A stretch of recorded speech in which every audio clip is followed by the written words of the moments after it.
Breaking అంతోంది. Hyderabad RTC cross రోడ్లో ఉన్న Bawarchi హోటల్పై GHMC water works అధికారులు తనిఖీలు చేపట్టారు. నిబంధనలు పాటించనందున హోటల్ను అధికారులు సీజ్ చేశారు. హోటల్లో వ్యర్థాలను కంపోస్టుగా మార్చే మిషన్ను ఏర్పాటు చేయనందున చర్యలు తీసుకున్నట్టు అధికారులు తెలిపారు. 3 ఏళ్లుగా నోటీసులు ఇచ్చినా హోటల్ యాజమాన్యం పట్టించుకోలేదని, అందుకే చర్యలు తీసుకోవాల్సి వచ్చిందని అధికారులు చెప్తున్న పరిస్థితి కనిపిస్తోంది. పూర్తి డీటెయిల్స్ మా ప్రతినిధి రాముడు అందిస్తారు. రాముడు, క్రాస్ రోడ్లో ఉన్న బావర్చి హోటల్ను జీహెచ్ఎంసీ అధికారులు సీజ్ చేసినట్టు బ్రేకింగ్ అందుతోంది. అధికారులు ఏం చెప్తున్నారు, డీటెయిల్స్ ఇవ్వండి.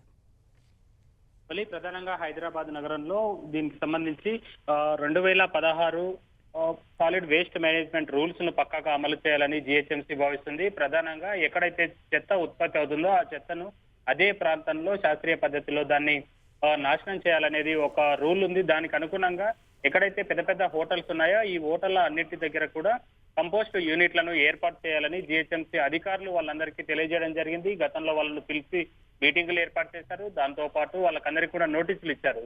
ఆ నోటీసులకు స్పందించకపోవడంతో రెడ్ నోటీసును కూడా మరొకసారి వాళ్ళకు గుర్తు చేస్తూ ఇవ్వడం జరిగింది. దాంతో పాటు వాళ్ళని ఏదైనా దీన్ని కొనుగోలు చేస్తున్నట్లుగా కనీసం బిల్ అయినా మాకు అటాచ్ చేయండి, మీరు ఎన్ని రోజుల్లో ఏర్పాటు చేసుకుంటారని అడిగిన నేపథ్యంలో వాళ్ళు నిర్లక్ష్యంగా సమాధానం ఇవ్వడంతో ఈ చర్యలకు ఉపక్రమిస్తున్నారు.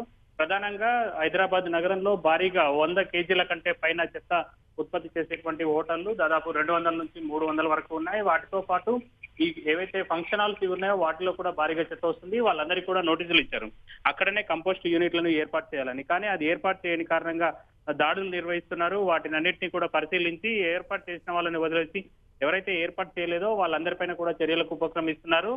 శనివారం రోజు కూకట్పల్లి, అదేవిధంగా మూసాపేట్ సర్కిళ్లలో 4 హోటళ్లను సీజ్ చేసిన అధికారులు ఈ రోజు బావర్చి హోటల్ ను సీజ్ చేయడం జరిగింది.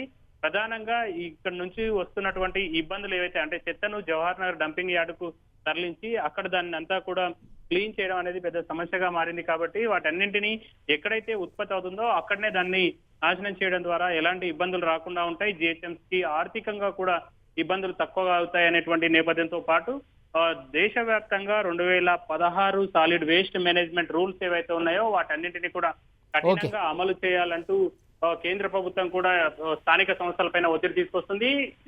అవి ఇలాంటివి ఏవైతే అమలు చేస్తాయో అప్పుడు కేంద్రం నుంచి వచ్చేటువంటి నిధుల్లో కూడా వాళ్ళకి ఇబ్బందులు ఉండవు. కాబట్టి వీటన్నింటినీ కూడా అమలు చేయాలని, దాంతో పాటు స్వచ్ఛ భారత్ మిషన్ లో భాగంగా స్వచ్ఛ సర్వేక్షన్స్ ర్యాంకులు మెరుగైన ర్యాంకులు రావాలంటే ఇలాంటి ఏర్పాట్లన్నీ కూడా చేయాల్సి ఉంది. కాబట్టి జిహెచ్ఎంసీ అధికారులు ఈ విధమైనటువంటి చర్యలు తీసుకుంటున్నారు. వెంటనే వాటిని ఏర్పాటు చేసుకోకుంటే ఎలాంటి హోటల్స్ అయినా కూడా మేము సీజ్ చేస్తామని అధికారులు తెలియజేస్తున్నారు. వాళ్ళు థ్యాంక్ యూ రాముడు.